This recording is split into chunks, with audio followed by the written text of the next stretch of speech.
남성은 4명 중에 1명, 여성은 무려 절반 정도가 단백질을 부족하게 섭취하는 셈이에요.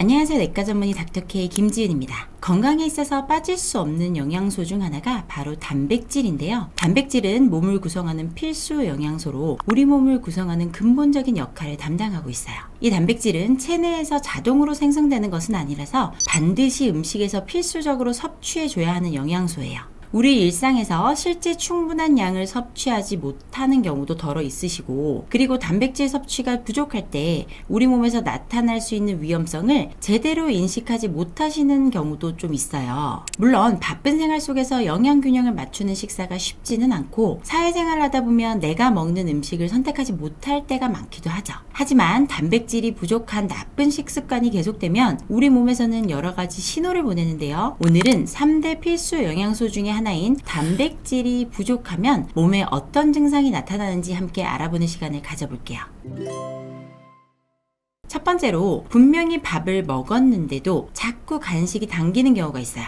탄수화물은 소화 과정이 다른 영양소에 비해서 매우 빠른 편이에요. 우리가 음식을 입에 넣는 그 순간부터 소화가 시작됩니다. 음식이 입에 들어가고 우리가 그걸 씹어 먹으면 침에 포함된 아밀라제라는 성분이 바로 탄수화물을 분해하기 시작하는데, 입 이후에는 위, 소장, 이러한 여러 가지 단계의 소화기에서 계속적으로 소화가 이루어져서 빠른 에너지 공급을 가능하게 만들어요. 그래서 탄수화물이 많은 국수나 빵 이런 걸 드시면 굉장히 금방 배가 불러요. 하지만 이렇게 급격한 에너지 공급이 이루어지는 식사에는 한 가지 문제점이 있습니다. 다량의 탄수화물이 우리 체내에서 단순당인 포도당으로 변하게 되면 혈당 수치가 급격하게 상승한다는 거예요. 이 혈당 수치를 정상화시키기 위해서 췌장에서는 인슐린이라는 호르몬을 분비하는데, 과도하게 인슐린이 분비되는 만큼 일정 시간이 지난 이후에는 반대로 혈당 수치가 급격하게 떨어지게 됩니다. 이렇게 되면 가짜 허기를 느끼게 되고 피로해지고 밥을 먹은 이후에도 무언가를 더 먹고 싶게 돼요.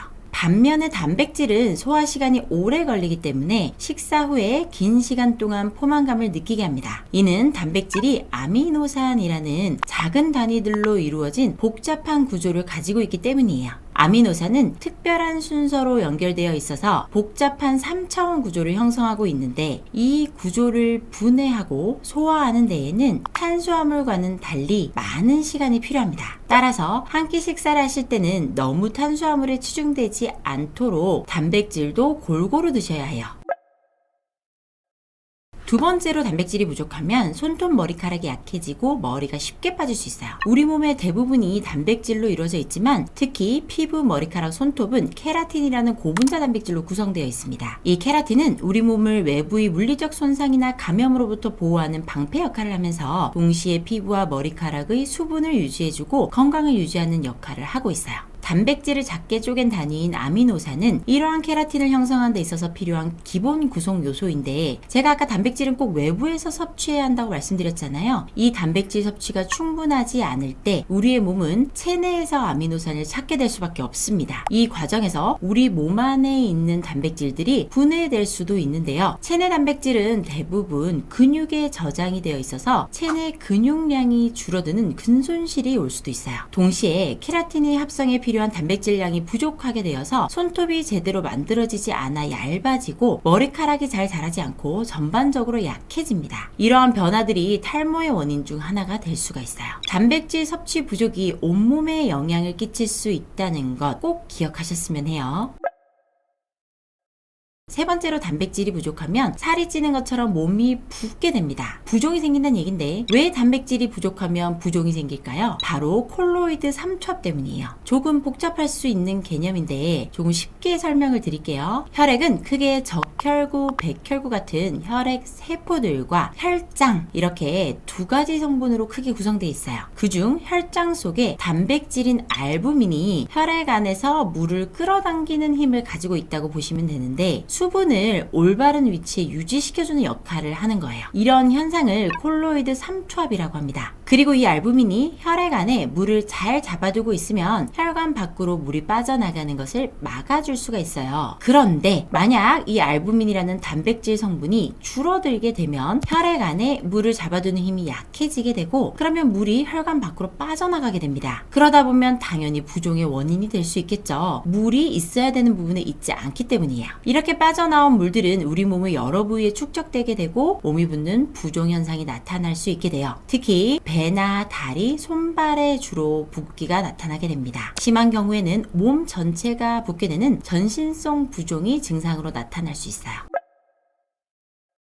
네 번째로 단백질 부족이 되면 우리 몸의 자연적인 회복이 어려워집니다. 자, 여러분이 다쳤다고 가정을 해볼게요. 피부에 상처가 생기면 몸을 원상태로 복구를 해야 하는데 단백질은 그 손상된 부위의 회복 과정을 정상적으로 진행시켜주는 핵심 성분이에요. 피부에 상처가 났을 때 단백질은 피부 탄력성을 담당하는 콜라겐의 형성도 도와주고 상처 부위의 세포를 잘 연결시켜 주어서 상처가 빨리 나을 수 있도록 도와줍니다. 그리고 뼈 건강에도 단백질이 정말 중요한데요. 우리 몸을 지탱해주는 뼈의 구성 성분을 살펴보면 약 30% 정도가 단백질로 구성되어 있어요. 단백질이 부족해지면 뼈가 약해지고 쉽게 골절을 입을 수도 있습니다. 또한 뼈와 근육은 아주 밀접한 관계가 있는데요. 근육이 강하고 건강할 때는 근육이 뼈를 보호하고 지지하는 역할을 해요. 그래서 근육은 뼈에 적절한 부하가 가도록 하고 뼈에 무리가 발생하지 않도록 합니다. 그렇지만 근육이 줄어들게 되면 직접적으로 뼈에 가해지는 부하가 늘어나고 부상의 위험도 늘어나게 되겠죠. 특히 65세 이상의 고령에서는 근감소증이라는 근육량 감소 현상에 노출되기가 정말 쉬워요. 이 연령대에서는 단백질의 섭취가 정말 훨씬 더 중요합니다. 근육량을 보존하고 뼈의 건강을 기본을 유지하기 위해서만으로도 단백질 섭취를 해줘야 돼요. 또한 여러 연구에서 저단백질 식단이 골밀도 감소의 원인이 될 수 있다는 것이 밝혀져 있어요. 골밀도가 감소하면 뼈가 약해지고 골절 위험이 올라가게 됩니다. 특히 65세 이상 고령층에서는 이러한 골절 위험이 증가하기 때문에 단백질을 더욱 잘 챙겨 드셔야 해요.